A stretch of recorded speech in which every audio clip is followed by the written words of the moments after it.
bienvenue dans William's Kitchen, je suis William et aujourd'hui je vais vous partager une nouvelle recette de glace sans sorbetière. Il s'agit de la glace goût spéculoos et noix de pécan caramélisée. Vous allez voir, on va faire tout nous-mêmes à part les spéculoos, mais vous allez voir, ça va être vraiment délicieux. On va utiliser ma recette de pâte à tartiner goût spéculoos que je vous ai montré comment faire dans cette chaîne YouTube. Très simple, délicieux, vous allez voir, ça va être magnifique. Alors, avant de commencer ma glace, ce que je vais commencer par faire, c'est des noix de pécan caramélisées. Donc, pour cela, vous aurez besoin, ici, j'ai 20 g de sucre de type vergeoise blonde. Ici, j'ai 10 g de beurre. Et enfin, 50 g de sirop d'érable. Donc, je suis en train de faire fondre pour faire un caramel.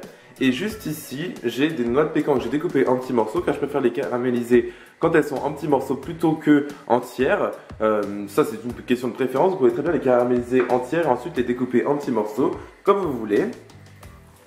Voilà, donc une fois que vous commencez à avoir un beau caramel assez sombre, ce que vous allez faire, c'est ajouter vos noix de pécan dans votre caramel.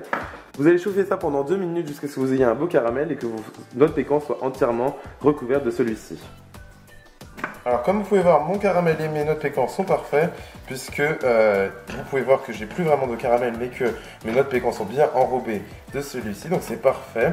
Maintenant je vais les laisser reposer donc à température ambiante jusqu'à ce qu'elles soient bien entièrement refroidies, que le caramel ne soit absolument plus brûlant, puisqu'ensuite on va l'ajouter à notre préparation pour faire notre glace au spéculoos. Alors, pour notre glace aux spéculoos et aux noix de pécan caramélisées, nous aurons besoin de 450 g de crème fraîche épaisse, 30% de matière grasse minimum. Vous pouvez même utiliser 40, ce sera vraiment bon. Elle est bien froide, le bol est bien froid, le fouet est bien froid aussi. Ici, j'ai 220 g de pâte à tartiner aux spéculoos que j'ai fait moi-même. Vous pouvez voir, la consistance est magnifique, elle est bien épaisse, c'est génial. Ici, j'ai 275 g de lait concentré sucré.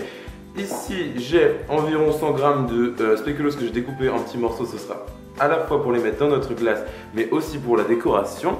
Et enfin, j'ai ici nos noix de pécan caramélisées que je vous ai montré au tout début de la vidéo comment faire. Elles sont refroidies et elles sont magnifiques. C'est génial. Nous aurons aussi besoin d'un petit peu de caramel pour la décoration. En tout cas, ce que je vais commencer par faire, c'est battre ma crème fraîche épaisse jusqu'à ce qu'elle soit bien légère, un peu consistance crème chantilly. Et ensuite, on pourra ajouter les autres ingrédients. Voilà, donc comme vous pouvez voir, j'ai une crème bien ferme. Donc maintenant, ce que je vais faire, c'est ajouter tout en battant mon lait concentré sucré. Il est bien froid lui aussi, très important, car vous voulez vraiment avoir un mélange bien homogène et assez épais. Donc pour cela, il faut que tous vos ingrédients soient bien froids. Donc ce que je vais faire, c'est l'ajouter tout en battant assez fort. Voilà, donc toujours pensez bien à racler les bords de votre saladier. Et comme vous pouvez voir, j'ai une préparation homogène, légère, mais quand même qui garde un peu d'épaisseur, c'est parfait. Donc comme vous pouvez voir, je suis en train de mettre toute ma pâte à tartiner dans ma crème. Et ce que je vais faire, c'est mélanger le tout jusqu'à ce qu'elle soit bien incorporée. Magnifique, une épaisseur géniale. Je racle bien les bords de mon saladier encore une fois. Très bien, donc maintenant ce que je vais faire, c'est ajouter toutes mes noix de pécan caramélisées comme ceci dans ma préparation. Et je vais ajouter aussi un petit peu de spéculoos.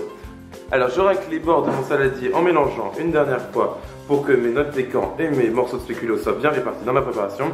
Et comme vous pouvez voir, c'est franchement magnifique. Donc je vais mettre ça dans un bac à glace qui va bien sûr au congélateur et qui est bien hermétique. J'ajoute pour terminer un petit peu de sauce au caramel, histoire de rajouter de la gourmandise comme si j'en avais pas mis assez dans cette glace, comme ceci. Vous pouvez faire votre salidou vous-même, j'ai une vidéo dans ma chaîne YouTube ainsi que la recette bien sûr sur mon blog. Et maintenant j'ajoute mes derniers morceaux de spéculoos par-dessus ma glace comme ceci et nous aurons enfin terminé. Alors voilà, ma glace est maintenant prête, donc je vais la mettre au congélateur pendant un minimum de 4 à 5 heures. Pour ma part, je vais la laisser entièrement reposer au réfrigérateur toute une nuit, au congélateur pardon justement, et nous pourrons goûter cette glace ensemble dès demain et pour vous dans quelques secondes. Alors comme vous pouvez voir, je me suis façonné 2 boules de glace qui sont magnifiques, la texture est parfaite, donc je vais goûter ça quand même, histoire de...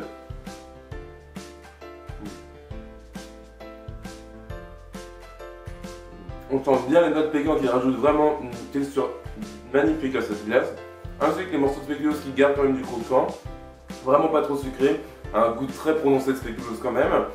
J'avais fait une vidéo de recette de glace au spéculoos normale avec une technique justement à base d'œufs et c'était beaucoup plus compliqué que ça et c'est tout aussi bon, donc franchement je vous conseille vraiment de faire cette recette qui est beaucoup plus simple, rapide et vous n'avez même pas besoin d'une sorbetière pour un résultat tout aussi bon. Franchement c'est magnifique.